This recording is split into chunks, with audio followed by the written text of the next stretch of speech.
Hello and welcome back. হ্যাঁ, অনেকদিন আপনাদের সঙ্গে দেখা হয়নি বলে আবার দেখা করতে চলে এলাম। আমি জানি টিভি পর্দার সামনে আপনারা সবাই রেডি হয়ে বসে আছেন আর ফোন নিশ্চয়ই হাতে আছে। আজকে অনেক কথা বলবো। আজকে প্রেজেন্টেশন খুব একটা বেশি নেই, কিন্তু যেটুকু আছে সেটা খুব ভেরি ইম্পর্টেন্স। কারণ এই জন্যেই মানুষের নিঃশ্বাসে বিশ্বাস নেই, কথাটা খুব সত্যি কথা, ধ্রুব সত্য।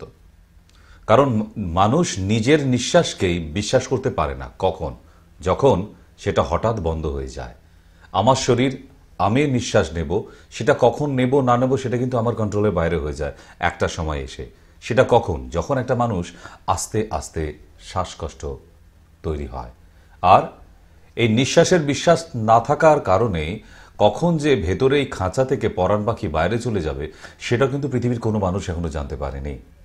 ইয়েস, আর সেই জন্যই বলি যে আজকের এই নিঃশ্বাসে বিশ্বাস নেই সেটা নিয়ে আজকে একটা ছোট্ট নতুন অনুষ্ঠান দেখাবো। খাঁচার ভিতর অচিন পাখি কেমনে আসে যায়। না, আমি কোনো গান শোনাতে যাচ্ছি না। আমি জানি আপনারা হয়তো গানের লাইন ভাবছেন, না, এটা ভীষণ ধ্রুব সত্য।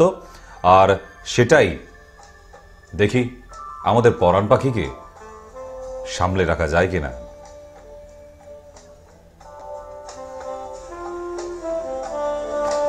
খুব মন দিয়ে শুনবেন, মাইনিউটলি। আপনারা জানেন যে আমার প্রেজেন্টেশনগুলো ভেরি ইম্পর্টেন্ট হয়। আর আজকেও কিন্তু একদম হারাবেন না, কারণ অনেক কঠিন ঠান্ডা পার হয়ে আবার পর বোধহয় আমি প্রেজেন্টেশনটা দিচ্ছি, এটা আমার একটু ভুল। কিন্তু না, এখনো ঠান্ডা আছে, সরস্বতী পুজো অবধি থাকবে। কিন্তু যারা এই শ্বাসকষ্টের অসুখে, মানে দমের প্রবলেম, অ্যাস্থমা, ইয়েস,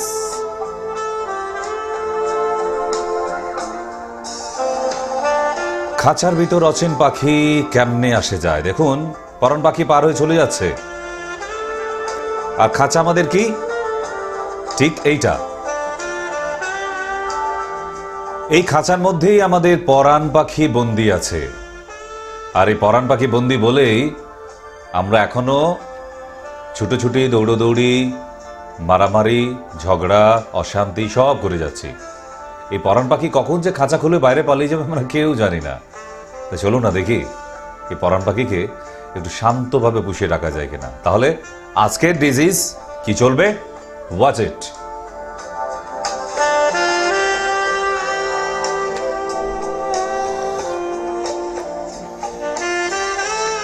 অ্যাস্থমা পড়ে ফেলেছেন নিশ্চয়ই সবাই। ইয়েস, অ্যাস্থমা হচ্ছে কি একটা অসুখ, তাই না? কিন্তু অসুখটা কি অনেকেই কিন্তু আমরা জানি না অ্যাস্থমা কি, তাই না? অ্যাস্থমা অনেকে হয়তো বুঝতে পেরেছেন। চলুন আপনাদের আজকে একদম ক্লিন করে বুঝিয়ে দেবো। কেন আপনারা জানেন আমি কিন্তু একদম লুকোছুপি ব্যবস্থা নেই আমার এখানে, সমস্ত ক্লিন। অ্যাস্থমা হচ্ছে এইটা। মানুষটাকে দেখে বুঝতে পারছেন, বাড়ির মধ্যেও অক্সিজেন মাস্ক পরে বসে থাকতে হয়। মনে হচ্ছে এখনই দম বন্ধ হয়ে যাবে। পরাণ পাখি বোধহয় এখনই ফুরুত করে উড়ে শরীরের খাঁচা থেকে বাইরে। এটাই হচ্ছে অ্যাস্থমা। অনেক সময় ট্যাবলেট, ইনজেকশন, অথবা মাঝে মাঝে আইসিইউতে ভর্তি রাখতে হয় এই অ্যাসমা পেশেন্টদের। আর অক্সিজেন মাস্ক, এইটা হচ্ছে অ্যাস্থমা।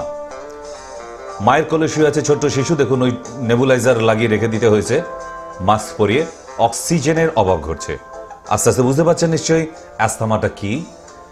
এই বুড়ো বয়স্ক ভদ্রলোক মানুষকে দেখেছেন, মনে হচ্ছে এক্ষুনি পরাণ পাখি বেরিয়ে গেল বলে। না, অ্যাস্থমা রোগীদের দেখে মনে হয় বোধহয় এক্ষুনি দমটা আটকে যাবে, কিন্তু না। অ্যাস্থমা রোগীদের দেখে যে তার কষ্ট বেশি হয় যত না রোগীর কষ্ট হয়। কিন্তু হ্যাঁ, কষ্ট তো হয়, নিশ্চয়ই হয়, মারাত্মক কষ্ট।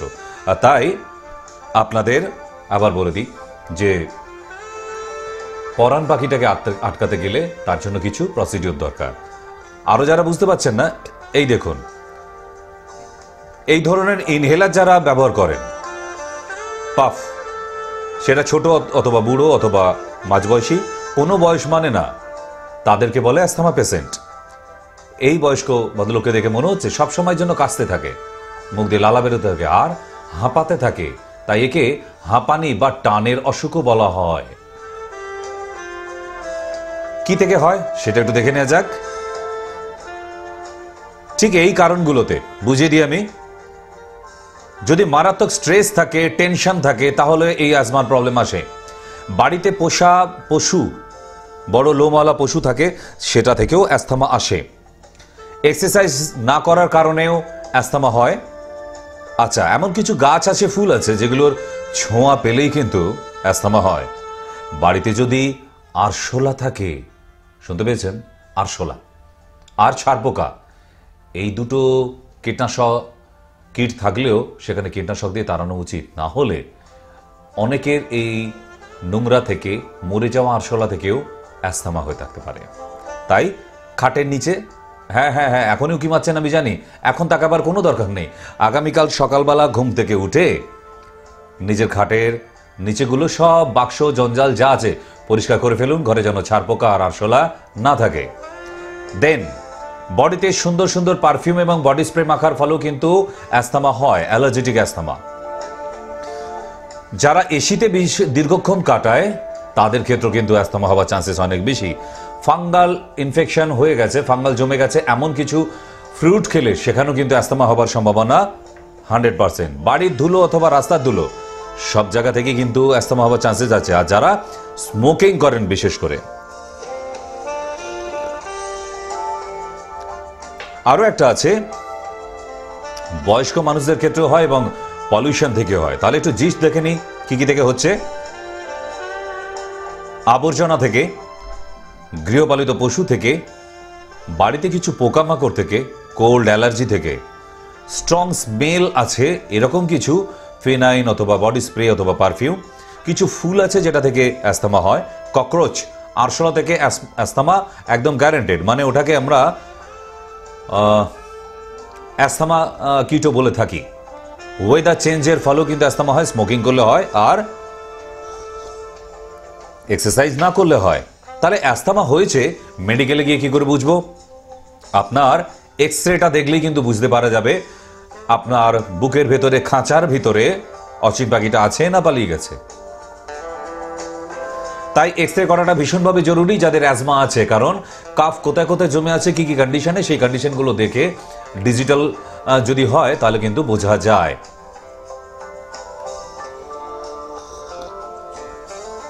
ট্রাকিয়া, যেখানে গিয়ে ট্রাকিয়াটা অ্যালভিওলাইতে মিশেছে, তার মধ্যে মিউকাস জমে গিয়ে কিভাবে দেখুন, বাঁ দিকেরটা নর্মাল, বাঁ দিকেরটা, ডান দিকেরটা কিন্তু অ্যাবনর্মাল।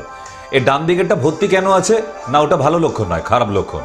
আমাদের শ্বাস নালীর মধ্যে যখন লালা জমে যায়, ভীষণভাবে অনেক সর্দি জমে যায়, মিউকাস জমে যায়, তখন এটা আস্তে আস্তে ভর্তি হয়ে যায়। ফলে সেখান দিয়ে অক্সিজেন অথবা কার্বন ডাই অক্সাইড যাতায়াত করতে পারে না, যার ফলে একটা মানুষ হাঁপাতে থাকে, তাকেই অ্যাস্থমা বলা হয়।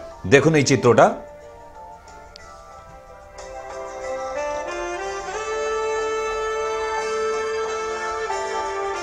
এই বাচ্চা মেয়েটিকে দেখে নিশ্চয়ই বুঝতে পারছেন যে কনস্ট্রিক্টেড এয়ারওয়েজ কিভাবে জ্যাম হয়ে যাচ্ছে রাস্তাগুলো মিউকাসের দ্বারা, যার ফলে একটা মানুষ মারাত্মক হাঁপাতে থাকে।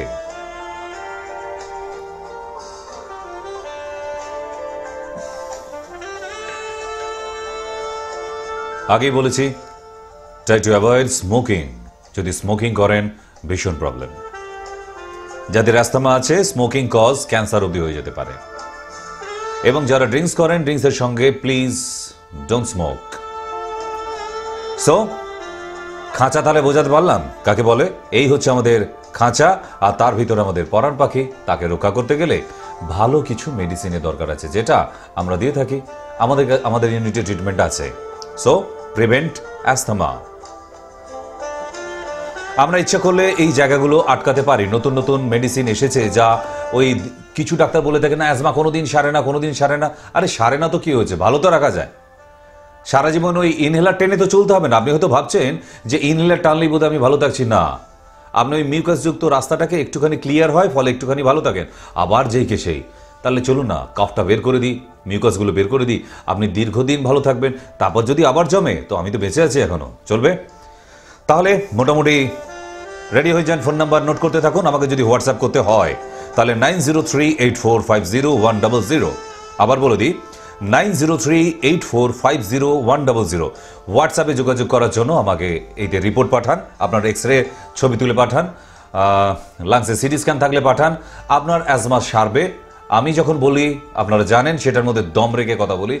অনেক ডাক্তার আছে বড় বড় ডাক্তার, আমি তাদের কথা বলছি না, তারা অন্যান্য ভাবে সারিয়ে তোলে, বাট আমি খুব সাধারণভাবে চিকিৎসাটা করি।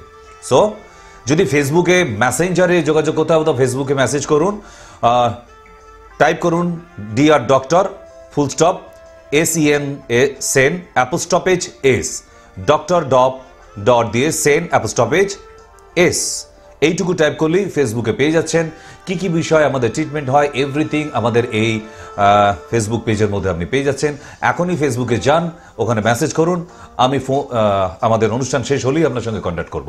ওকে, চলুন ফিরে আসি। আবার কেন, আশা করি ক্লিয়ার করতে পারলাম ছোট্টর উপরে যে অ্যাজমা কাকে বলে, কিভাবে এটা হয় বা কিভাবে কোন কোন কারণে হয়ে থাকে এবং সেটাকে সারানো যায় কিনা। হ্যাঁ যায়, সারানো যায়। আপনারা জানেন যে আমি কিন্তু একটু ক্রনিক ডিজিজগুলোর ট্রিটমেন্ট করে থাকি। ওকে, প্রথম ঘন্টা বেজে গেছে, আমি জানি সব রেডি নিয়ে বসে আছে একবারে, কিছু করার নেই। আজকে প্রথম ফোন। Yes, hello. নমস্কার দিদি ভাই, নমস্কার। আজকে তো লটারি লেগেই গেল আপনার। ঠাকুমার দুই হাতে কুনুই থেকে কবজির মধ্যে লাল লাল চাকা চাকা হয়ে যায়, ওটা চুলকায় মাঝে মধ্যে, আবার অটোমেটিক ভালো হয়ে যায়, আবার কখনো কখনো আবার থেকেও যায়, অনেকদিন পর ভালো হয়। তুই কোনো ঘরোয়া টোটকা আছে? একটুখানি দিতে পারি বাবা, ওতে ঠাকুমা খানিকটা ভালো থাকবে। তবে যদি সুযোগ হয় ঠাকুমাকে আসতে হবে না, তুমি মোবাইলে ঠাকুমার হাতের ছবিটা তুলে নিয়ে একদিন এসো, আমি দুটো মেডিসিনও দিয়ে দেবো। এখনকার জন্য বলে দিই, 5টা করে তুলসী পাতা, একটা নিম পাতা আর একটুখানি কাঁচা হলুদ প্রতিদিন সকালবেলা খালি পেটে এই মাসখানেকের মতো খাইয়ে দাও। আমার মনে হয় না ওই দাগগুলো দেখা যাবে। কেমন? ওকে। আচ্ছা, আর একটা কথা ছিল, আমার মায়ের থাইরয়েড আছে। আপনি বলেছিলেন যে গমের চারা বসিয়ে ওই 1 থেকে 15 দিনের মধ্যে চারাটা কেটে নিয়ে ওটা বেটে বড়ি করে খেতে। আর ওটা কি প্রথমবারে বেটে বড়ি করার পর দ্বিতীয়বারে কি ওই চারা থেকে যেটা গাছ বেরোবে ওইটাতেই খাওয়া যাবে না নতুন করে হবে? না, ওখান থেকে চারা হবে না, কেটে নেবার পর আবার নতুন করে বসাতে হবে, তাই তো? রাইট, ঠিক আছে। বা তোমরা তো বেশ ডক্টর হয়ে গেছো গো দেখছি, টিভি দেখে দেখে। Very good. তার মানে তুমি প্রতিদিনের দর্শক আমার। হ্যাঁ, আপনার কাছে তো আমি দেখিয়ে এসেছি। ও তাই, ভেরি গুড ভেরি গুড। চলুক চলুক, ওকে। তো আজকে জানি লাইন অনেক থাকবে, তবুও বলে দিই, যারা ফোনে পাচ্ছে না, নিচে সুন্দর সুন্দর 3খানা নাম্বার দেওয়া আছে, মোবাইল নাম্বার, ওখানে ফোন করুন অথবা হোয়াটসঅ্যাপ করুন। এখনই আপনাকে বলে দিতে পারবো আপনার যা যা প্রশ্ন থাকবে। ওকে, চলুন ফোন আমরা আজকে খানিকক্ষণ নেব, কিন্তু তার সাথেও আমাদের প্রেজেন্টেশন কিন্তু এখন অনেকগুলো আছে, সেইগুলো না শেষ করে কিন্তু চলবে না। কেন? আপনাদের জন্য প্রেজেন্টেশনগুলো করে আনা, এগুলো যদি আমরা শো না করি তাহলে বাকি থেকে যাবে বেশ কিছু, আর বাকি থাকলে হবে না। তাই চলে আসুন ফোনে স্টুডিওর নাম্বারে। কেমন? ইয়েস, হ্যালো, বলুন। হ্যালো, হ্যাঁ বলুন বলুন। হ্যাঁ, আমি সোদপুর থেকে ফোন করছি। হ্যাঁ হ্যাঁ হ্যাঁ, হ্যালো, শুনতে পাচ্ছি, বলুন। আমি সোদপুর থেকে ফোন করছি। হ্যাঁ, বলছি যে আমার ভীষণ মানে হাঁটুতে ব্যথা, অস্টিওআর্থ্রাইটিস প্লাস রিউম্যাটিক। হ্যাঁ, আমি প্রচন্ড 8 মাস ধরে ব্যথায় ভুগছি। তা এটা কি কোনো নির্মূল হবে গেলে? হ্যাঁ অবশ্যই, এটার উপর তো আমার মোটামুটি ছোটখাটো বেশ একটা নাম ডাক আছে আর্থারাইটিসে। আপনি একবার আসতে পারেন সোদপুরে, যখন আপনি আমার মধ্যমগ্রামে যে হসপিটাল আছে শিশিরকুঞ্জ, ওখানেই চলে আসুন। আমি কালকে নাম লিখিয়েছি ডাক্তারবাবু শিশিরকুঞ্জে। বাহ, আসার আগেই তো আমার সঙ্গে কথা হয়ে গেল টিভিতে। ঠিক আছে, কালকে দেখা হচ্ছে আপনার সঙ্গে। হ্যাঁ ঠিক আছে, আমি আপনার কিছুদিন ধরে দেখছি, আমি পুরো ডাক্তারবাবু হাঁটতেই পারছি না, আমার ভীষণ শরীর মানে আপনাকে দৌড় করিয়ে দেখাবো আমি, নাহলে ডাক্তারি ছেড়ে দেবো। আমি বলছি তো আপনাকে দৌড় করিয়ে দেখাবো, নাহলে আমি ডাক্তারি ছেড়ে দেবো। ওকে, চলে আসুন। আচ্ছা ঠিক আছে ডাক্তার। হ্যাঁ, কিছু চ্যালেঞ্জিং ট্রিটমেন্ট আমি করি, কিছু ট্রিটমেন্ট আছে যেটার মধ্যে আমার দখল আছে, যেগুলো পারি সেগুলো আমি কাউকে ঠেকা দিয়ে দিই না। সে যত বড়ই FRCS ডক্টর হোক, আমি ওসব পাত্তা দিই না। আমি যে ট্রিটমেন্ট দিই সেটা রেজাল্ট দিতে পারি, যেটা আমার উপর দখল আছে, চ্যালেঞ্জের সঙ্গে একদম ট্রিটমেন্ট করি। কিছু ডক্টর তো থাকতে হবে, সুতরাং এসে দেখতে পারেন একবার। দূর থেকে দেখে সবকিছু বোঝা যায় না, মাঝে মাঝে কাছে আসতে হয়। হ্যালো হ্যালো, বলুন। গেছিলাম আপনার কাছে। আচ্ছা, তো ওই যে বেস্টের প্রবলেম হচ্ছিল এই ব্যাপারে, তো রিপোর্ট করতে দিয়েছে, এখনো আসেনি।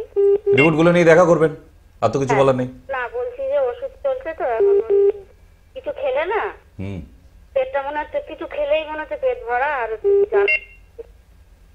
খাবেন না, খেতেই হবে, এরকে মানে বলেছে। খালিটা খালি রেখে খালুন, সবসময় ভর্তি পেট খাবেন না। না না, ভর্তি এমনি খাই না, আমার আরো প্রবলেম আছে, শুধু এইটা সারলে আমার আরো প্রবলেম আছে। ঠিক আছে, আস্তে আস্তে সারবে, কোনো সব একসঙ্গে আমিও পারবো না, আমিও অত বড় ডাক্তার নেই, বা ছোট ছোট করে সারাই, একটা একটা করে কমপ্লিট হোক, তাতে সুস্থ হবেন। ওকে, আপনার যেদিন রিপোর্টিং আছে চলে আসবেন। তো আমরা একটা ছোট্ট প্রেজেন্টেশনের দিকে যাই, প্রেজেন্টেশনটা দেখে আবার ফিরবো আমাদের শোয়ের দিকে। আর যারা এখন ফোনে পাবেন না, আবার কিছুক্ষণের জন্য আমি ব্রেক নিয়ে স্টুডিওতে ফিরবো। ওকে, ইয়েস, হ্যালো। হ্যালো, বলুন। হ্যালো, হ্যাঁ বলুন। আমি ডাক্তারবাবুর সাথে কথা বলবো? হ্যাঁ, এখন অবধি বলছি। ডাক্তারবাবু নমস্কার, আমি যাদবপুর এলাকায় থাকি। হ্যাঁ বলুন। আমার মিসেসের বাপায় মানে হাঁটুতে পেন হচ্ছে বেশ বছরখানি যাবত, আপনাকে দেখাতে চাই। মানে আসুন, আমিও তো আপনাকে দেখতে চাই। আসুন আসুন, চলে আসুন। ওখানে নিচে 3টি ফোন নাম্বার আছে, যে কোনো একটা নাম্বার নোট করে নিন, ওরা বলে দেবে। শুক্রবারে থাকবেন? শুক্রবার? হ্যাঁ থাকবো। 1 তারিখে? হ্যাঁ। 1 তারিখে সিআইডি রোড আপনার ওখানে দেখাবো। ঠিক আছে, আপনার জন্য আমি থাকবো, আসুন। আচ্ছা আচ্ছা। ওকে, তো চলুন এবার প্রেজেন্টেশনে আবার ফোনে কথা হবে, ততক্ষণ আপনারা নিচের নাম্বারগুলিতে নোট করতে থাকুন। ইয়েস, চলুন doctors chamber.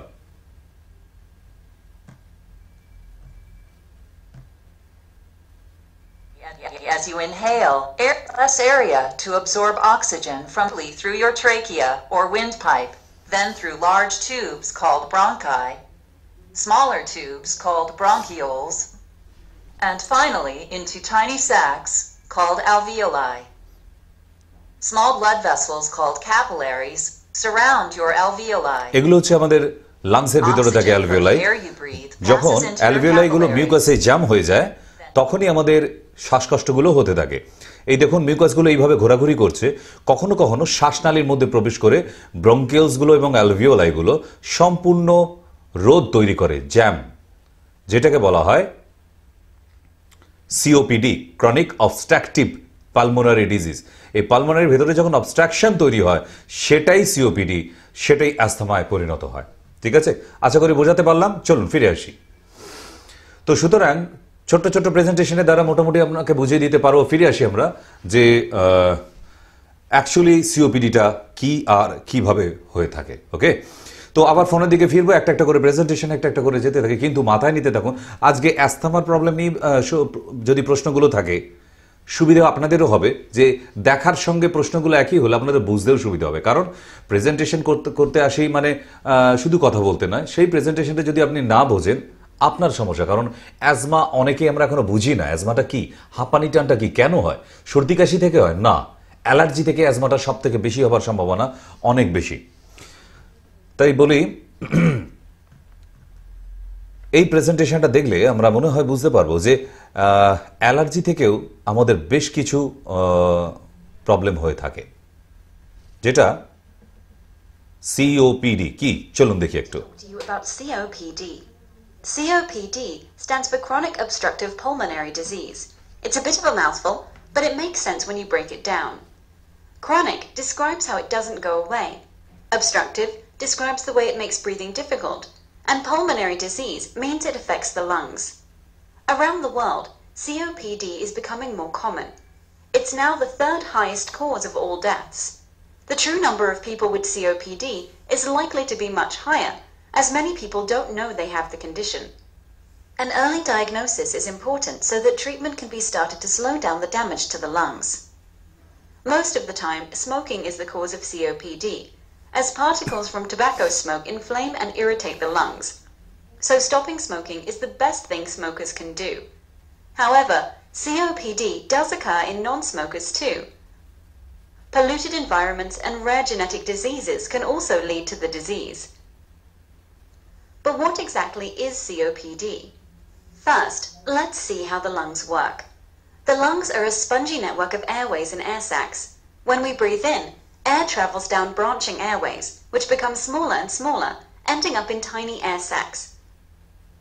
In these air sacs, oxygen from the air moves into the blood, and carbon dioxide moves out.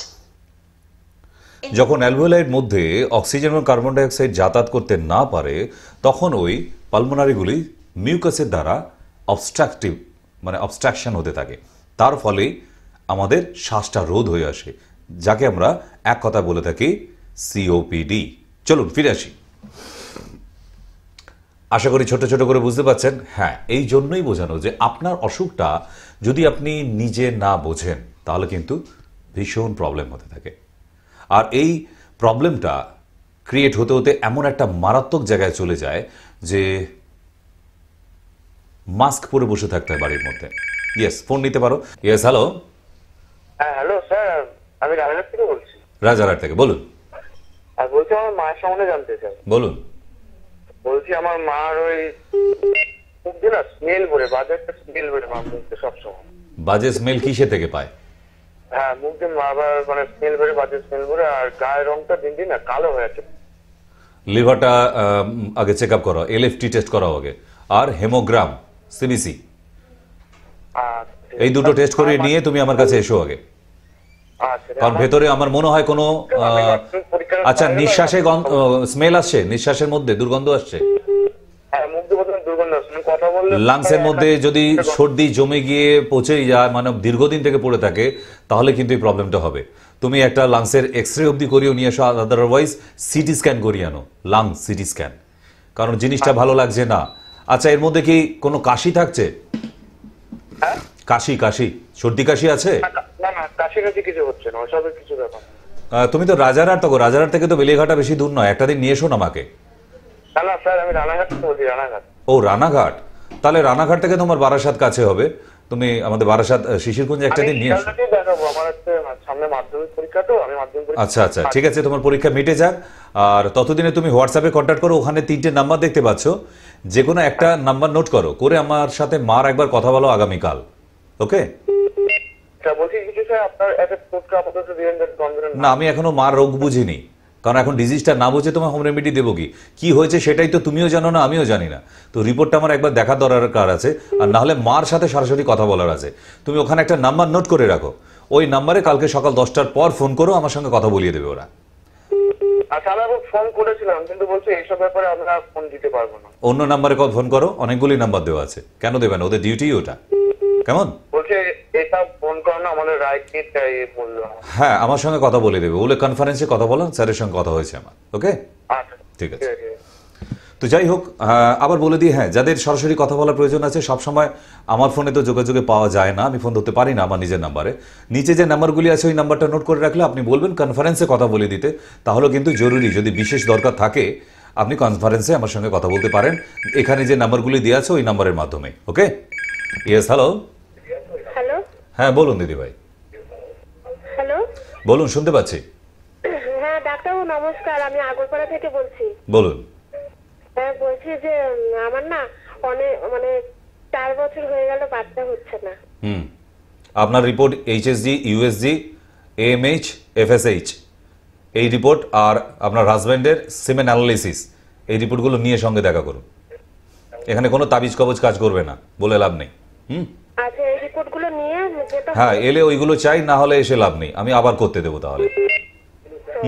আপনি আরেকবার বলে দিন কি কি করতে হবে। আপনি লিখতে পারবে না, তুমি ওখানে নাম্বার নোট করো, ওরা বলে দেবে। ওখানে নাম্বারটা নোট করে নাও, ওরা বলে দেবে তোমার। কেমন? অ্যাকচুয়ালি সিওপিডি আমাদের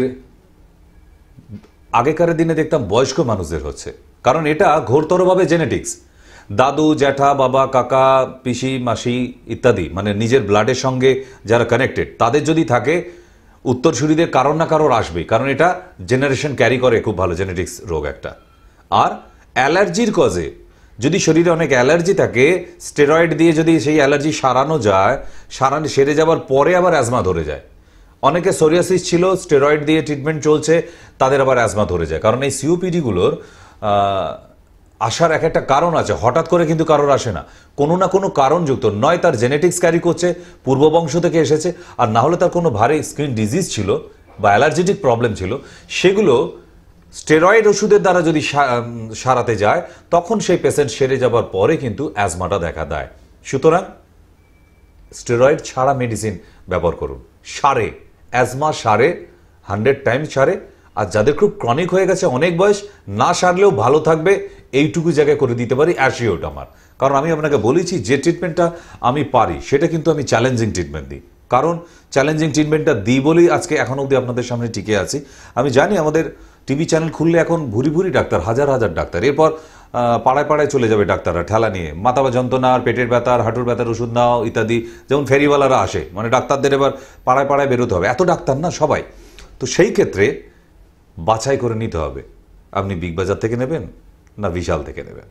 সো ডিসিশন আপনার, আপনি অ্যালোপ্যাথিতে মডার্ন মেডিসিনের ট্রিটমেন্টে যাবেন না আয়ুর্বেদে আসবেন। তো সুতরাং দুটোর দিকেই আলাদা। এখন মানুষ চিন্তাভাবনা বদলেছে, তাদের থিঙ্কিং বদলাচ্ছে, তারা চাইছে যে আজকে এমন একটা ট্রিটমেন্ট হোক যে ট্রিটমেন্টটা কোনো সাইড এফেক্ট নেই, মানে একটা সারাতে গিয়ে আরও 5টা অসুখ না তৈরি হয়।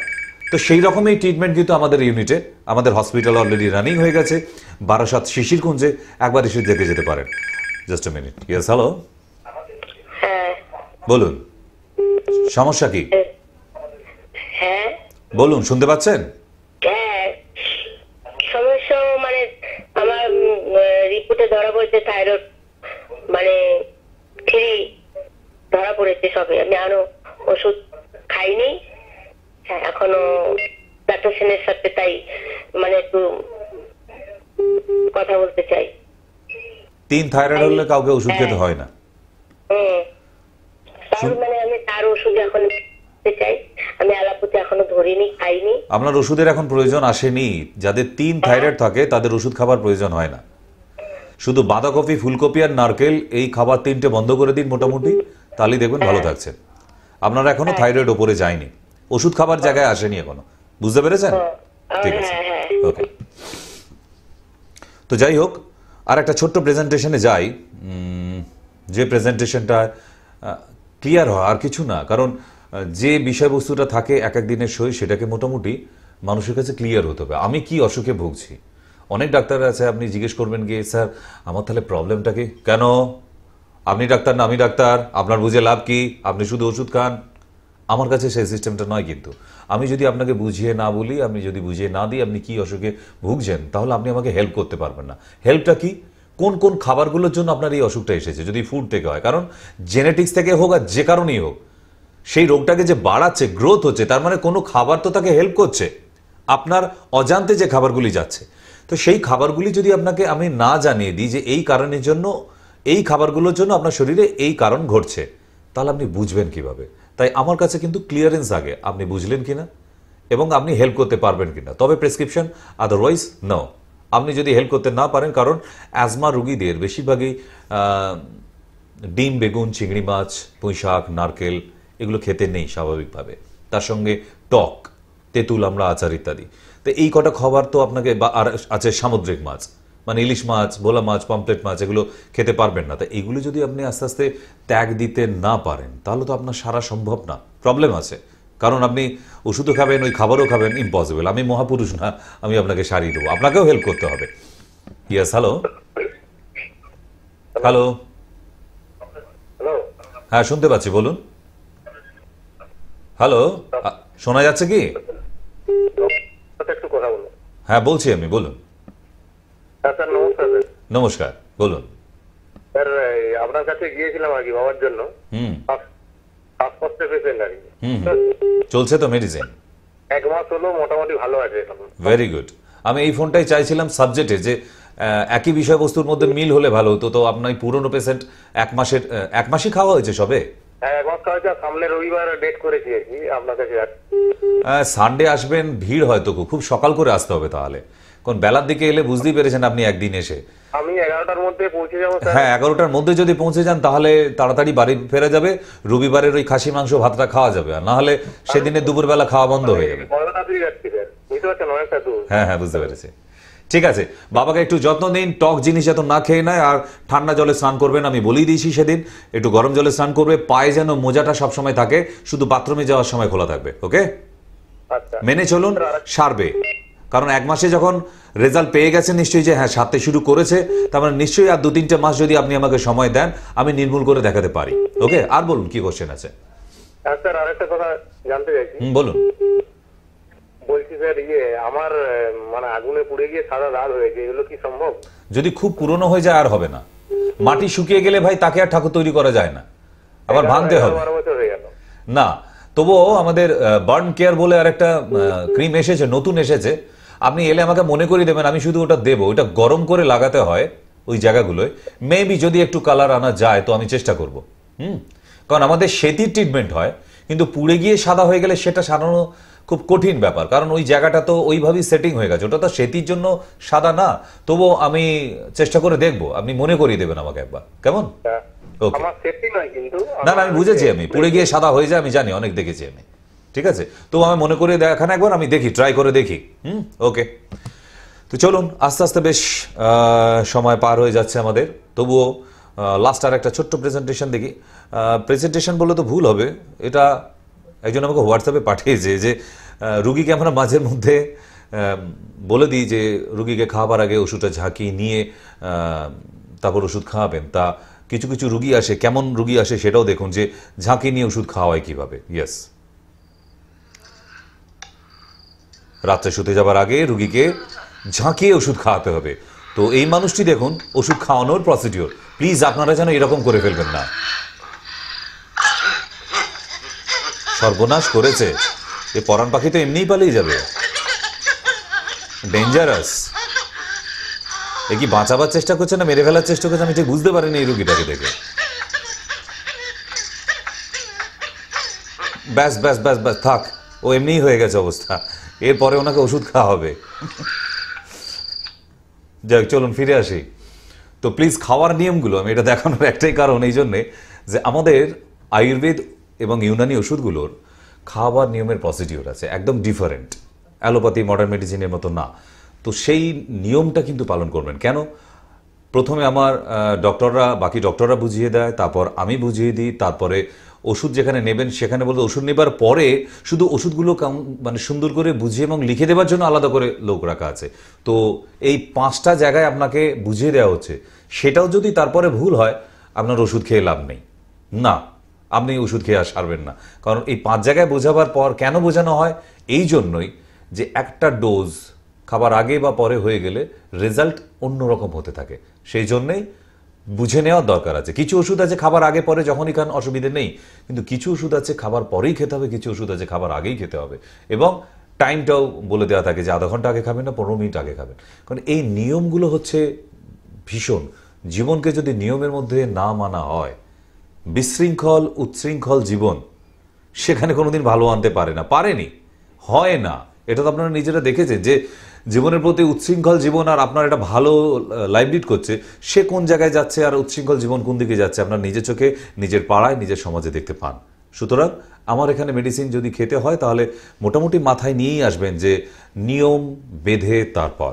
ওকে, আজকের একটা ছোট্ট প্রেজেন্টেশন দেখে, আচ্ছা সময়সীমা কতক্ষণ একটু ঘড়ি, স্টুডিওর ঘড়ি কি বলছে? এখনো আমাদের সময়সীমা বাকি আছে কতক্ষণ ভাই? ওকে, না আছি, এখনো আছি, আপনাদের সঙ্গে আছে খানিকক্ষণ। চলুন আমরা একটা ছোট্ট প্রেজেন্টেশন দেখি যেটা হৃদয় টাচ হয়ে যায়, সেরকমই কিছু। কারণ আপনারা জানেন যে আমার একটা ছোট্ট আশ্রম আছে, অনেকেই আমার গ্লোব টিভির দর্শকরা সবাই জানেন আমার একটা ছোট্ট আশ্রম আছে। মাত্র 114 ছিল, এখন 2 জন বেড়েছে আবার। সেই বাচ্চারা, তাদের দেখাশোনা করি যতটা পারি। আমি তো বিশাল বড় বড় মানুষদের মতো আমার ইন্ডাস্ট্রিয়াল নেই। আমি নিজে যতটুকু রোজগার করি তাদের থেকে বেশ কিছু টাকা তাদের জন্য দিয়ে আসি। আমারও 2টো ডাল ভাত ছুটে যায়, তাদেরও 2টো ডাল ভাত ছুটে যায়। তবে এমন কিছু মানুষে পেয়েছি, আজকে বর্ধমান থেকেই এক ভদ্রলোক এসেছিলেন, উনি ওখানকার খুব বড় পদে আছেন, অ্যাডভোকেট একজন, আমার এই সময় নামটা মনে আসছে না, মাথায় আসছে না। তো উনি নিজেকে দেখাতে এসেছে, সোরিয়াসিসে ভুগছে, সঙ্গে 1 বস্তা 1 কুইন্টাল চাল নিয়ে এসেছে আমার ওই বাচ্চাদের জন্য। মানে সে নিজে অসুস্থ সে কথা তার মাথায় নেই, সে বাচ্চাদের কথা ভেবে বর্ধমান থেকে নিজের গাড়ি করে চাল নিয়ে চলেছে। মানে এটা হচ্ছে মানসিকতা যে কিছু করব মানুষের জন্য। তো ধন্যবাদ ওনাকে, করজোড়ে নমস্কার যে আপনাদের মতো কিছু মানুষ পাবার জন্য আজকে সত্যি আমার বাচ্চাগুলো ভীষণ ভালো আছে। কেউ পুরনো জামা কাপড় দিয়ে যায়, শীতে বেশ কিছু কম্বল দিয়ে গেছে একজন। মানে এদেরকে ধন্যবাদ বললে অনেক ছোট করা হবে। মানে এই মানুষগুলো সত্যিকারের মহাপুরুষ। মানে এদের কাছে করজোড়ে নমস্কার না, মানে এদের পায়ে হাত দিয়ে নমস্কার করা প্রয়োজন যে এখনো মহানুভবতা আছে। অনেক ক্ষমতা নেই, বাট মনের ইচ্ছায় অনেক বড় মানুষেরা। Just a minute. Yes, hello. Hello, নমস্কার। হ্যাঁ নমস্কার, বলুন। ডাক্তার ডাক্তারবাবু আমি একটু আপনার ওখানে যেতে চাই, তো কি করে আপনার ওখানে যাবো যদি একটু ওখানে এক্ষুনি ওই নিচে যে নাম্বারগুলি আছে ওই তিনটের মধ্যে একটা নোট করে নিন, ওকে? Thank you. ডাক্তারবাবু বলছি আমার একটা প্রবলেম আছে, তো সেটা আমি এসে দেখা হবে, সামনাসামনি কথা হবে। একটা একটা হ্যাঁ সেটা আপনি আপনার কাছে যাব, তো বলছি যখন আমার প্রিয় তো প্রচুর পরিমাণ হয়, এর জন্য কি কোনো হোম রেমেডি আছে? প্রচুর পরিমাণে হয় হ্যাঁ না, এটা যদি ইউএসজি মানে এন্ডোমেট্রোসিস আছে কিনা ইউএসজি রিপোর্টটা না দেখে কিন্তু এটা বলা যাবে না, কারণ অনেকগুলো কারণ হয়। কিছু ক্ষেত্র থাকে হোম রেমেডি আছে এর জন্য। আপনি যদি হোয়াটসঅ্যাপে আমাকে আমার তো হোয়াটসঅ্যাপ নাম্বার দিয়ে দিলাম, আপনি নোট করেছেন বোধহয়, তো ওই হোয়াটসঅ্যাপ নম্বরে আপনি আপনার ইউএসজি রিপোর্টটা পাঠান, আমি দেখে নিয়ে আপনাকে হোম রেমেডি ওতে টাইপ করে দিচ্ছি, ঠিক আছে? ওকে, থ্যাংক ইউ। চলুন এখন আর ফোন নয়, আমরা ছোট্ট একটা প্রেজেন্টেশন দেখি যে এখনো ভালো মানুষ কিছু আছে, ওপর দেখে মানুষকে বিচার করা যায় না। আর ফোন নেব না, চলুন আজকে সুন্দর প্রেজেন্টেশনটা দেখি আমরা।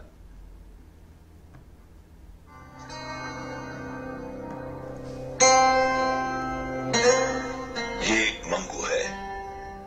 मंगू अनाथ है, लेकिन वो भीख नहीं मांगता। আমারই আশ্রমের মতো এক অনাথ বাচ্চা, কিন্তু ভিক্ষা করে না, বিভিন্ন জায়গায় কাজ চেয়ে বেড়ায়। কেউ একটা কাজ দেবে? কাম মিলেগা? যা ভাই যা। কেউ ছোট বাচ্চা বলে তাকে কাজ দিতে চায় না, আবার সে আরেকটা জায়গায় যায়, কাকু কাজ পাওয়া যাবে? क्या चाहिए तेरे को? কাম चाहिए। फटाफट काम दे तने तने दुकान में रख नहीं सकूं बेटे। जाके ऑर्डर पुलिस वाले लीजिए मैंने तुम्हारे आगे ऑर्डर जा और गड्ढे देख इधर आ। তাকে কাজ দিতে পারেনি ঠিক কথা, কিন্তু একটা ছোট বিস্কুটের প্যাকেটও তাকে দিয়েছে, সেটা পেয়ে খুশি হয়। তাকে ধন্যবাদ জানিয়ে চলে যায় মঙ্গু। তবু সে হাল ছাড়ে না। মঙ্গু ছোট্ট মানুষ, তার ছেলে মানুষই এখনো যায়নি। তার ছোট্ট ছোট্ট দুষ্টুমিগুলো আছে, আবার লোককে বিরক্ত করতে যায় একইভাবেই। বাচ্চা মানুষের দুষ্টুমি তো থাকবেই, কিন্তু তার ফাঁকে আবার কাজ খোঁজে। हाँ बेटे मुझे काम मिलेगा? अब तेरे को काम दूंगा ना तो वो बच्चों वाली संस्थाएं आके मेरा ढाबा बंद करा देंगे। বাচ্চা ছেলেকে কাজ দিলে সরকার থেকে অ্যারেস্ট করে নিয়ে যাবে বলে लगा भाई তাকে মঙ্গুকে কাজ দিল না সে। बच्चों को काम नहीं मिलता। ये चल चल आगे चल। हाँ आ जाते हैं सुबह सुबह यार दिमाग खराब करने। अरे सकाई धोखे फिर ले ले चल फट। तेरे को पैसा कब देने का है, डेट मालूम है ना तेरे को? तो अपने वो पैसा मांगता ही है। हाँ, তারপর এক কসাইয়ের কাছে যায়। जोर से बस क्या बनता है तेरे को? काम। नाम क्या है तेरा? मंगू। क्या? मंगू। नंदू। जो मैं तेरे को बोलेगा करेगा? এই কসাই তাকে কাজ দেয়।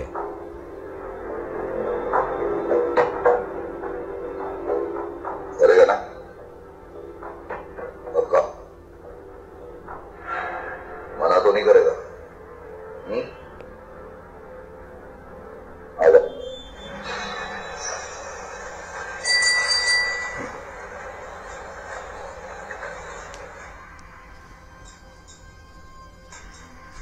और बेटा सुनो, बहुत अच्छे से काम करना, ठीक है?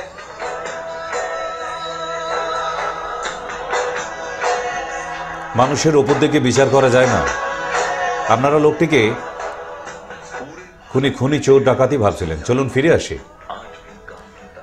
এইরকম মানুষ এখনো আমাদের পৃথিবীতে অনেক আছে, যারা বাইরে থেকে একরকম, ভিতর থেকে আর এরকম। আমরা কিন্তু ভেবেছিলাম মঙ্গুকে দিয়ে বোধহয় কোনো খারাপ কাজ করাবে, চুরি করাবে, তাকে বড় ডাকাত তৈরি করবে, মার্ডারার তৈরি করবে। না, ওই কসাই তাকে স্কুলে পাঠিয়েছে। তো সুতরাং যার যেমন ক্ষমতা আছে সে করে। আমরা যদি সবাই একটু করে চেষ্টা করি তাহলে অনেক সুন্দর দুনিয়া তৈরি হতে পারে।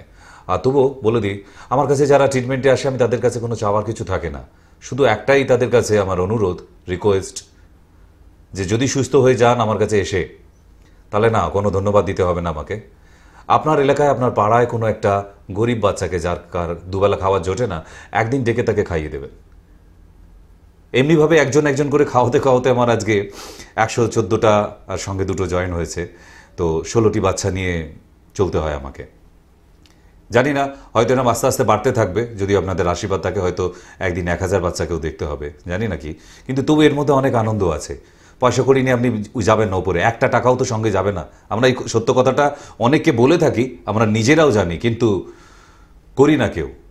তাই না, ভিক্ষে নয়, ভিক্ষে দেওয়াটাও যেমন পাপ, ভিক্ষে নেওয়াটাও সেরকম পাপ। কোনো এক গরিব অনাথ বাচ্চাকে একদিন একবেলা ডেকে খাওয়ান, যদি এরকম করে সবাই চিন্তা ভাবনা করে, তাহলে ওই বাচ্চাটা দেখবেন রোজ কোথাও না কোথাও থেকে ঠিক জুটে যাচ্ছে, আর তাকে একটু কোথাও পড়াচ্ছে, এরকম জায়গায় ভর্তি করান। আমার এই 116টা বাচ্চাকে কিন্তু আস্তে আস্তে আপনাদের বাচ্চাদের থেকে কোনো অংশে কম তৈরি করছি না। তারা কিন্তু ভালো কোয়ালিফিকেশন নিচ্ছে, এডুকেশন নিচ্ছে দুবেলা। তাদের কম্পিউটার শেখাচ্ছি, তাদের সেলাই শেখাচ্ছি, তাদের নাচ শেখানো হয়, আঁকা শেখানো হয়, গান শেখানো হয়। সব রকম টিচাররাও এসে আজকে বিনা পয়সায় তাদের পড়াচ্ছে। তো আপনারাও যদি সেরকম সহৃদয় ব্যক্তি থাকেন, যদি ফেলে দেওয়ার টাইম আপনাদের পড়ে থাকে, তাহলে আপনারাও একটা দিন গিয়ে তাদের ছবি আঁকানো, গান মাসে একটা দিন করেও শিখিয়ে আসতে পারেন।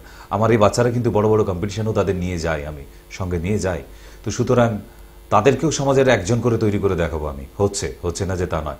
একদিন সময় হলে, এই তো শীতকালে এত জায়গায় বেড়াতে যাচ্ছেন, একদিন বেরিয়ে আসুন। আমি সব থেকে অবাক হয়েছি, আমার কাছে বারাসাতে একটি ছেলে একটি মেয়ে এসেছিল, তাদের সামনে বিবাহ, মানে এই 19 তারিখে বিয়ে আছে, সামনের ফেব্রুয়ারিতে। আর এই 19 তারিখে বিয়েতে তারা মানে চমকে দেবার মতো একটা কথা বলে গেল আমাকে, যে আমাকে জিজ্ঞেস করলো আপনার বাচ্চা কটি? আমি বললাম 116টি হয়েছে এখন। তো তারা বললো যে আমরা আমাদের বিয়েতে তাদেরকে সবাইকে আনতে পারবো না, তা প্রথম দিন আমাদের বিয়ের অনুষ্ঠান রাখা হয়েছে, আর আমরা সেই বিয়েতে কাউকে কোনো রিলেটিভকে অবধি নিমন্ত্রণ করিনি। আমরা ওই টোটাল খাওয়াবার টাকাটা আমরা ওই আশ্রমে গিয়ে আমাদের বাচ্চাদের খাইয়ে দিয়ে আসবো। মানে আমার দু চোখ দিয়ে জল এসে গিয়েছিল যে এরকম চিন্তা ভাবনাও আছে মানুষের। আমার মাথায় কোনোদিন আসেনি যে ছোট্ট দুটি বাচ্চা, বয়স বেশি না তাদের, ছেলেটির বয়স হয়তো 25-26 হবে, আর মেয়েটি এই 20-21 হবে, মানে একদম টিনেজার। তো তাদের এই ছোট্ট দুটি মাথায় এত বড় মাপের মহাপুরুষের মতো চিন্তা এসেছে। তাদের বিয়ের অনুষ্ঠান, এত বড় অনুষ্ঠান, কোনো আত্মীয় স্বজনকে নিমন্ত্রণ করেনি, তাদের কাউকে খাওয়াবে না। তারা বিয়ের অনুষ্ঠানটা যা হোক করে মিটিয়ে নিয়ে পরের দিন তারা ওই বাচ্চাদের বাড়ির লোককেদের গাড়ি করে নিয়ে গিয়ে খাওয়াতে নিয়ে যাবে, ওখানে নিজেরা বসিয়ে খাইয়ে সার্ভ করে আসবে। ধন্যবাদ শুধু বলার জন্য। আমি জানি না 19 তারিখে তাদের জন্য কি অপেক্ষা করছে, তবুও আমি ওয়েট করে আছি। যদি সুযোগ হয় তো ভিডিও রেকর্ডিংও করবো, কারণ এরকম স্মৃতি সত্যি মনে কোঠায় রাখার মতো। তা এর জন্য আমি না, আমার বাচ্চারা অনেক নসিবওয়ালা। Yes, hello. হ্যালো, হ্যাঁ বলুন। হ্যাঁ বলুন। হ্যাঁ হ্যাঁ নয় বলুন। হ্যাঁ হ্যাঁ দাদু, আমি অনিন্দিতা হালদার বলছি। শুনতে পাচ্ছি, বলুন। হ্যাঁ বলছি, আমি আপনার পেশেন্ট। 1 বছর ধরে আপনাকে হাঁটুর সম্বন্ধে দেখাচ্ছি। আচ্ছা আচ্ছা, বলুন। সামনের ইয়েতে আপনার কাছে আমার যাওয়ার কথা আছে, মানে 20 দিনের মধ্যে যেতে হবে। হাঁটুর ব্যথা কেমন আছে এখন? এখন আগের থেকে একটু ভালো, মানে ভালো আছি। ঠান্ডা লাগাচ্ছেন না তো? না, ঠান্ডা লাগাচ্ছি না। আর এর মধ্যে আমি সিঁড়ি বেয়ে 3 তলা অব্দি উঠেছিলাম, তারপরে আমার একটু খুব অসুবিধা হয়েছে। না, এক্ষুনি আপনাকে 3 তলাতে উঠতে বলিনি, আপনাকে দোতলায় উঠতে বলেছিলাম। 3 তলা অব্দি যাবেন না এখন। আর আরেকটা প্রবলেম হচ্ছে কি, আমার মেয়ের একটু ব্রণ আছে, বুঝলেন তো? আপনি একটু সেটা সম্বন্ধে আমাকে একটু করুন, যেটা মানে গালটা পুরো ব্রণ হলে দেখুন, ওর জন্য টোটকা নিয়ে লাভ নেই। আগে পেট পরিষ্কার না হলে ব্রণ হবে। আগে মেয়ের স্টুল ক্লিয়ার করান। বিভিন্ন পাউডার কিনতে পাওয়া যায়, 1 চামচ করে খাওয়ান। আপনার আয়ুর্বেদিক দোকানে গেলে অনেক কিছু পাউডার পাওয়া যায় পেট পরিষ্কার হবার, তো একটা নিয়ে এসে রাত্রিবেলা একটু করে খাওয়ান, নাহলে আপেল সিদ্ধ করে খাওয়ান। নামটা একটু বলে দিন। নাম অনেক কিছু আছে, সুখতা চূর্ণ আছে, নর্মোল্যাক্স আছে, সায়াম চূর্ণ আছে, অনেক কিছু, অ্যাস্ট্রোল্যাক্স আছে। তবে ওইটা থেকে একটু দিন না, পেটটা পরিষ্কার না হলে ব্রণ সারবে না, কোনোদিন সারবে না। কারণ ওটা পেট থেকে, লিভার থেকে হয়। পেট পরিষ্কার হচ্ছে, স্টুল পরিষ্কার করতে হবে, 2 ফাস্টফুড খাওয়া বন্ধ করতে হবে, তেল ঘি খাওয়া বন্ধ করতে হবে, তবে ঠিক হবে। ওকে, আপনি যেদিন আসবেন মেয়েকে একবার সঙ্গে নিয়ে আসুন। হ্যাঁ, নিয়ে আসুন একবার। না না, দরকার নেই, মেয়ের জন্য কোনো টিকিট করতে হবে না, কোনো টিকিট লাগবে না। আমি এমনি ওষুধ লিখে দেবো ওর জন্য। ঠিক আছে? ওকে ওকে, হ্যাঁ ওকে। তো আজকে আর ফোন নেওয়া যাবে না, কারণ সময়সীমা শেষের দিকেই। আচ্ছা, ঘড়ি আরেকবার যদি একটু কথা বলে তাহলে ভালো হয়। Very good. তো আবার বলি, যে কথায় ছিলাম আমরা, তা ওই দুটি ছোট্ট কপতি ছোট্ট বউ বর আর কি, একদম কম বয়সেই বলা যেতে পারে। তো তারা নতুন চাকরি পেয়ে আশ্রমে যাচ্ছে 19শে ফেব্রুয়ারি তাদের বিবাহ অনুষ্ঠান, খাওয়া দাওয়া করাতে। মানে আমার বাচ্চারাও শুনে অবাক যে এরকমও হয়। তাদের তো কেউ নেই, কিছু নেই, যার কারোর বাবা আছে, কারোর বা মা আছে, বা বিয়ে বাড়িতে যাবে সেরকম ধরনের পোশাকও তাদের কাছে নেই। তো আমি কোনোদিন বড় অনুষ্ঠানে ওদের যোগদান করাতে পারিনি। যদি কোনোদিন সুযোগ হয় হয়তো হবে, কারণ সবার জন্য এত নতুন জামা কাপড় কিনে নিয়ে যাওয়া আমারও সেই সাধ্য নেই। আমি চেষ্টা করি, অনেকে আবার পুরনো জামা কাপড়ও দেয়, তো তাতে তারা খুশি, কোনো রকম তাদের একটু মনে দ্বিধাও নেই, দ্বন্দ্বও নেই, তারা খুব খুশি মনেই এগুলো নেয়। কারণ তাদের সেইভাবেই মানুষ করেছি যে অনেক অহেতুক আশা করে লাভ নেই, যেটুকু পাই আমরা সেটা দিয়ে খুশি থাকি। তো আমিও অপেক্ষায় আছি, তাই আপনাদের ওই জন্যই অনুরোধটা করলাম যে যদি ভালো হয়ে যান আমার কাছে, প্লিজ ধন্যবাদ বলবেন না। একদিন একটা বাচ্চাকে করি, অনাথ বাচ্চাকে ডেকে, গরিব বাচ্চাকে, কোনো ভিখিরিকে বাড়িতে এনে একদিন খাওয়ান, বা সেখানে গিয়ে খাবার দিয়ে আসুন, একবেলার পাত। এটা অনেক বড়, সব ওখানে লেখা হয়, সব ওখানে লেখা হয়। তো এটাও রেকর্ড হচ্ছে। আমরা কেন করি, ভালো কাজ কেন করি? যাতে মৃত্যুর পরেও আপনার নামটা কেউ মুখে নেয়। কারণ মৃত্যুর পরে সবাই ভুলে যায় ডক্টর সেন একদিন ডেড বডি হয়ে যাবে। আমার বাড়ির লোক যখন আমাকে হসপিটাল থেকে আমার লাশটা আনতে যাবে, তখন আমার নাম বলবে না, বলবে বডিটা কখন পাওয়া যাবে। তখন এই ভালোবাসা, বিদ্বেষ সব বিদায় হয়ে যাবে। তো সুতরাং আমার মতো সবাইকে একদিন বডি হয়ে যেতে হবে। তাই মারা যাবার পরেও যদি নামটা থেকে যায়, তার জন্য কিন্তু আমাদের একটু একটু করে ভালো কাজ করে যাওয়া। নাহলে সবাই আমরা খুব ভালো দামি চোর বা ডাকাত হতে পারতাম, পকেটমার হতে পারতাম না, সেইটুকু দিমাগ তো সবার আছে, কিন্তু হয়নি। ভালো কাজ করি কেন? একটাই কারণে, মৃত্যুর পরেও যেন নামটা থেকে যায়। কেউ একজন তো নামটা ধরে ডাকুক, হ্যাঁ লোকটা ভালো ছিল, আমার জন্য অন্তত ভালো করে গেছে। তো আমি তো পৃথিবীর সব মানুষের ভালো করার জন্য আসেনি। একটা পেশেন্টকে যদি সুস্থ করতে পারি, আমার ডাক্তারি পড়া সার্থক। এটাই অনেক বিরাট কাজ। একটা মানুষকে তার মারাত্মক মরণাত্মক অসুখ থেকে মুক্তি দিয়েছি। এর থেকে আর বড় কি হতে পারে? যেটা ভগবানের করার কাজ ছিল সেটা করে দেখাতে পেরেছি। বাস একটাই তো ভালো হোক। আমি একরাশ রুগী চাইছি না, যাদের সত্যিকারের ট্রিটমেন্ট করানোর ইচ্ছা আছে, হ্যাঁ সারছে না, বিভিন্ন জায়গায় ট্রাই করা হয়ে গেছে, সেটা ক্যান্সার হোক, কিডনি ফেল হোক, যে কোনো ক্রনিক ডিজিজ হোক, বা অ্যাঙ্কোলাইজিং স্পন্ডিলাইটিস, যেগুলো সারছে না সেগুলো নিয়ে এসে একবার দেখুন তো, হ্যাঁ তার রেজাল্ট আছে কি না। আছে। আয়ুর্বেদ আর ইউনানি বসে নেই, আমরা রিসার্চ চালিয়ে যাচ্ছি, অনবরত রিসার্চ চালিয়ে যাচ্ছি। ওকে, ইয়েস, হ্যালো, হ্যাঁ বলুন।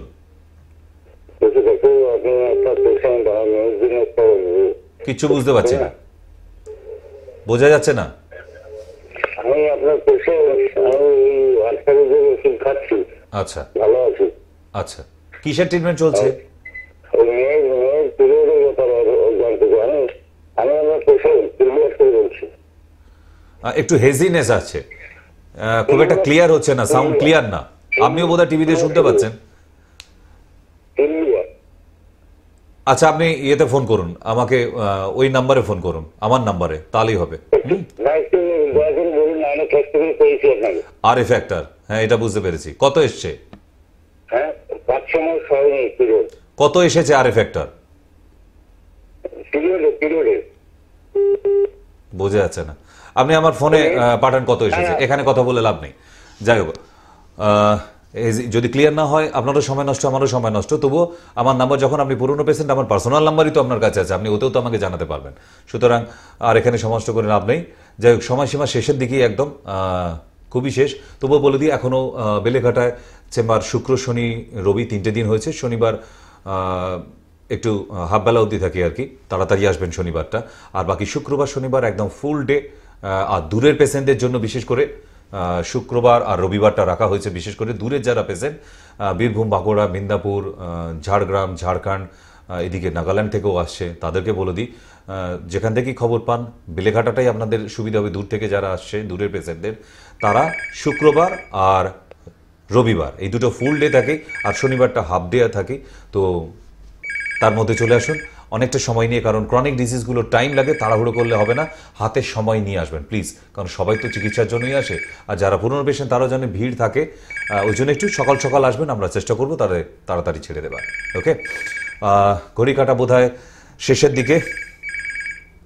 আর সেই জন্য আর একটা ছোট্ট প্রেজেন্টেশন দেখে আমরা তারপর একটা ফোন নিয়ে নিই। হ্যালো। হ্যালো ডাক্তারবাবু। হ্যাঁ বলুন। নমস্কার। নমস্কার। নমস্কার। বলছি ডাক্তারবাবু, আমার মায়ের মানে পুরো কোমর থেকে পা পর্যন্ত টান ধরে রয়েছে, ঠিক আছে? মাঝে মাঝে ধরে যায়, টান ধরে যায়। ঘুমের মধ্যেও কি হচ্ছে? ঘুমের মধ্যেও কি টান ধরাটা হচ্ছে? হ্যাঁ হ্যাঁ হ্যাঁ হ্যাঁ, মাঝে মাঝে হয়। হ্যাঁ। আর লক হয়ে যায়, লক হয়ে যায়, টান ধরে আটকে যায়। আটকে যায় বলতে কি, একবার প্রচুর টান ধরে যায়। ধরুন খুব কাজ করতে ঝিনঝিন করছে, ঝিনঝিন করে ধরে গেল পাটা। ঠিক আছে। মার কি এমআরআই করা আছে লাম্বারের? না না না, কিছুই করায়নি। ডাক্তার দেখিয়েছিল, ডাক্তার সিম্পল ওষুধ লিখে দিয়েছে, ঠিক আছে? ওষুধ খেয়েছে, কমছে না। প্রায় মাস 6 ওষুধ খেয়েছে, কমছে না মায়ের। লাগে না, মাস 3 মতো ওষুধ খেলেই যথেষ্ট। আপনি নিয়ে আসুন, মাকে সঙ্গে নিয়ে আসুন একদিন। আচ্ছা, আমি আপনার কাছে যেতে চাই, ওই হেল্পলাইনের নাম্বারে কল করে জেনে নেব। হ্যাঁ হ্যাঁ, ওখানে ফোন করুন, কবে আসতে হবে ওরা বলে দেবে। কারণ উইদাউট ফোনে এলে প্রচুর ভিড় থাকে, তো দেখাতে পারবেন না। মাকে নিয়ে এসে মানে খুব মুশকিলে পড়ে যাবেন। আপনি ওখানে ফোন করে নেবেন একবার। আচ্ছা আচ্ছা। আর ডাক্তারবাবু আরেকটা কথা ছিল। হ্যাঁ বলছি, ওই আমার মুখে না একটু ব্রণর সমস্যা, ঠিক আছে? ব্রণ এই যে কিছুক্ষণ আগে বলে দিলাম, পেটের খবর না জানলে ব্রণ সারানো যাবে না। আপনার লিভার কেমন আছে, আপনার স্টুল ক্লিয়ার হয় কিনা, এই সমস্ত কিছু জানার আছে। আপনি বাড়িতে অয়েলি ফুড বা বাইরে অয়েলি ফুড খাচ্ছেন কিনা, এই সমস্ত ব্যাপার আছে। আপনি মাকে নিয়ে আসবেন যখন, আমি বলে দেবো। আচ্ছা, কিছু হোম রেমেডিস দেওয়া যাবে না? কাঁচা হলুদ আর নিম পাতা খেতে শুরু করুন, নাহলে কাঁচা হলুদের সঙ্গে 5টা অড়র পাতা খাওয়া শুরু করুন। আচ্ছা। তাতেই দেখবেন অনেকটা ফ্রেশ হচ্ছে। আচ্ছা। আর স্টুলটা যেন ক্লিয়ার হয় এভরিডে। জলটা খান, বেশি করে জল খান। জল খাবার প্রয়োজন হয়, নাহলে শরীরে স্কিনের মধ্যে তেল তেল ব্যাপার থাকলে অয়েলি স্কিনে ব্রণটা বেশি হয়। কেমন? নিম পাতা খেতে শুরু করবো, তাই তো? নিম পাতা অথবা অড়র পাতা 5টা, একটুখানি কাঁচা হলুদ। ওকে, আচ্ছা আচ্ছা, থ্যাংক ইউ। যাই হোক, বলুন। আমরা একটা ছোট্ট প্রেজেন্টেশন থেকে ফিরবো আবার। প্রেজেন্টেশনটা ছোট্ট আরেকটি বাচ্চাকে নিয়ে। এই ছেলেটির মানসিকতা দেখুন, অদ্ভুত একটা, কারণ কিছু কিছু মানসিকতা পাওয়া যায় একদম অদ্ভুত। ফোনটা নিয়ে নিই আমরা। Yes, hello. হ্যালো। হ্যাঁ নমস্কার, বলুন। হ্যাঁ নমস্কার, আমি ডাক্তার সেনের সাথে কথা বলবো। বলছেন, এখনো বলছেন আমার সাথেই। হ্যাঁ, ডক্টর সেনের সাথেই কথা বলছেন, বলুন। আমি বলছি যে আমার সুগার প্রচন্ড। তো বেশি করে মিষ্টি খান। হ্যাঁ। খাচ্ছেন তো? হ্যাঁ। তো মিষ্টি খাচ্ছেন তো আমাকে ফোন করেছেন কেন? মিষ্টি খান ভালো করে। জীবনে মিষ্টি না খেলে কি খেলেন? এই 220 না খেয়ে, আর খেয়ে 275। আচ্ছা, কত বছরের? এই তো আজ 3 মাস হয় ধরা পড়েছে। মাত্র 3 মাসের রোগী আপনি? হ্যাঁ। বয়স কত? বয়স 50-এর কাছাকাছি। ট্যাবলেট কটা করে খেতে হয়? আমি সকালবেলা মর্নিং হাঁটি, আর ওই কারি পাতা 10টা কাঁচা হলুদ খাই, আপনার কথা শুনে। ট্যাবলেট কটা করে খাচ্ছেন? হ্যালো। ট্যাবলেট কটা করে খেতে হয়? টিভির সাউন্ডটা বন্ধ করে কথা বলুন। ট্যাবলেট, ওই সুগারের ট্যাবলেট খাচ্ছি, সুগারের ওষুধ। সেটা কটা? এই সকালে সুগারের ওষুধ একবার করে খাই। ঠিক আছে, আপনি রিপোর্ট 3 মাসের রিপোর্টটা নিয়ে আমার কাছে আসবেন। হ্যাঁ, ওকে। চলুন ছোট্ট একটা প্রেজেন্টেশন দেখি, তারপর আমরা ফিরবো আবার, যদি সময় থাকে ফোনে কথা বলা হবে। সুন্দর একটা প্রেজেন্টেশন।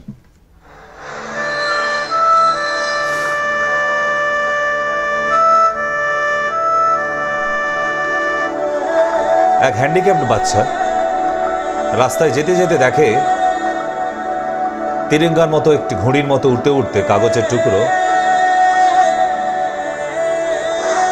দূরে কোথাও চলে যাচ্ছে।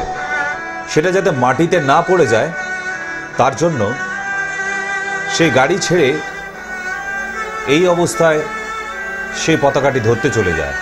রাস্তার লোক অবাক হয়ে দেখে যে কি ব্যাপার, হঠাৎ হ্যান্ডিক্যাপ ছেলেটা ভালো মানুষের জন্য সাহায্যের হাত অনেকেই বাড়িয়ে দেয়।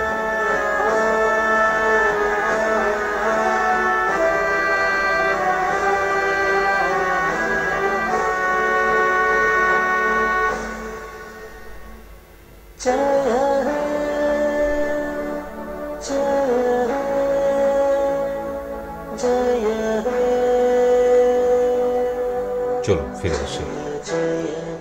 ফিরে আসি আমরা। কত রকমের মানুষ আছে বলুন তো দেশে। একটা হ্যান্ডিক্যাপ বাচ্চা, সেও বোঝে একটা তিরঙ্গা, আমাদের পতাকা, দেশের পতাকা মাটিতে পড়তে নেই। আমরা কিছুই ভাবে না, কিছুই করি না, যেই কে সেই মাটিতে পড়লো তো বয়ে গেল। ফেসবুকে এরকমও বেশ কিছু পিকচার দেখি যে আমাদের দেশের পতাকার উপর পা দিয়ে দাঁড়িয়ে আছে, তো ঠিক না। তো সেই জন্যই আজকে বোধহয় লাস্ট ফোন নিতে পারবো।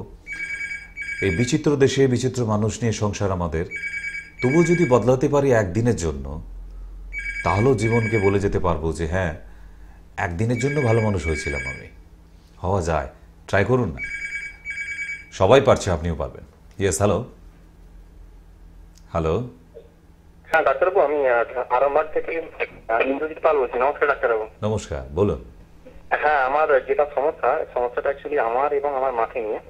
আমার সমস্যা বলতে দেখুন, আমার 27, বাট এখনো ব্রণর সমস্যা বা যেটা বলে ব্ল্যাক হেডের সমস্যা, ওটা কোনো মতেই যাচ্ছে না। তো ওটা থেকে মুক্তি চাই, কোনো মতে পাচ্ছি না। মার প্রবলেম? আর মায়ের যেটা সমস্যা, মায়ের হচ্ছে যে মানে যখনই সকালে ওঠে বা এমনি অন্যান্য কাজ করে, বাঁ হাতের একটা আঙুল কোনো মতে কাজ করে না, একদম অসাধ হয়ে যায়।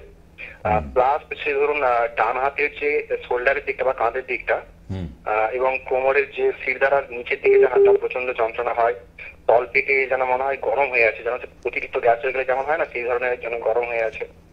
আর নিঃশ্বাস নিতে প্রচন্ড কষ্ট, মায়ের যে সমস্যাটা এই ধরনের। অনেকগুলি ক্রনিক ব্যাপার। মাকে নিয়ে একদিন চলে আসো। হবে না বাবা, ফোনে হবে না, তুমি ওখানে একটা ফোন নাম্বার নোট করে রাখো। আর আরামবাগে কোথায় থাকো, কোনখানটায়? আমি আরামবাগে স্যার ওই গোরাটি মোড়ের কাছে থাকি। আমি অ্যাকচুয়ালি প্রপার আরামবাগে থাকি না, একটু ভেতরের দিকে থাকি, মানে চিনতে সুবিধা হয় বলে আরামবাগ বললাম। অপূর্ব লজ থেকে একটুখানি এগিয়ে গিয়ে গোঘাট মোড়, ঘোষপাড়ার দিকে, মানে বন্দরের দিকে। হ্যাঁ স্যার, ঠিক ঠিক ঠিক, বন্দরের দিকে। হ্যাঁ স্যার, ঠিক ঠিক। ঠিক আছে, চলে এসো। হ্যাঁ স্যার, আর বলছি স্যার আমার জন্য কিছু একটা স্যার বলুন, ওই মানে ব্রণর জন্য বাবা, এই যে বললাম আজকে 3টে কেস ব্রণর এলো। পেটটা একটু পরিষ্কার করো, আর সকালবেলা অড়হর পাতা 5টা করে একটুখানি কাঁচা হলুদ খাবে, আর জলটা খুব বেশি খাবে। ঘুম থেকে উঠেই না, সকালবেলা যে পটি যাবে তার আগে 2 গ্লাস জল খাবে। 7টা করে আতপ চাল চিবিয়ে খেয়ে নেবার পর 2 গ্লাস জল খাও, আর অয়েলি খাবারটা একটু কম খাও, দেখবে সেরে গেছো ওতেই। Okay sir, okay okay sir, thank you. মাকে নিয়ে একদিন এসো, কেমন? হ্যাঁ sir, okay, thank you. Please আজকে আর ফোন দেবেন না, আজকে আর ফোন নেওয়া যাবে না। তবু বলে দিই, আজকের অনুষ্ঠান ছিল COPD, chronic obstructive pulmonary disease, asthma নিয়ে, যেটা হাঁপানি, টান ইত্যাদি হয়ে থাকে। তো সুতরাং আবার শেষবারের জন্য মনে করে দিই, এই অসুখে যারা যারা ভুগছেন, এটা এখনো সারে পারি আমি। সুতরাং এতটা জোর দিয়ে বলছি, পশ্চিমবাংলার এতগুলো লোকের ঘরে টিভিটা চলছে, সেখানে কোনো ঢপ চলে না। কিন্তু আবার বলে দিই, স্টেরয়েডের দ্বারা এর ট্রিটমেন্ট প্লিজ করাবেন না, তার থেকে ট্রিটমেন্ট না করান। কারণ স্টেরয়েড দ্বারা এটাকে যদি কমাতে যান, আবার কিন্তু স্কিন ডিজিজ হিসেবে অ্যালার্জি, সোরিয়াসিস এসে যেতে পারে।